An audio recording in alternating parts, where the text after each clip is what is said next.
তাসিন আজকে কি বানাচ্ছ?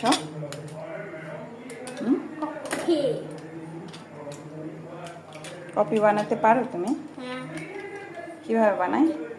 প্রথমে কফি দিয়ে দাও লাগে। প্রথমে কফি হয়েছে? সব দিয়ে দাও, সব দিয়ে দাও। সব? 1 কাপের জন্য। হ্যাঁ, সব দিয়ে দাও। ওকে, দাঁড়াও। দুধ ঢেলে দাও, তাহলে আমার কফি রেডি।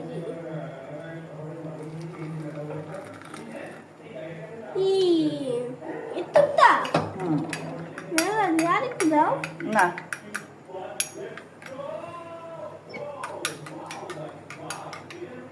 খাই দেখো দেখি মিষ্টি হয়েছে নাকি।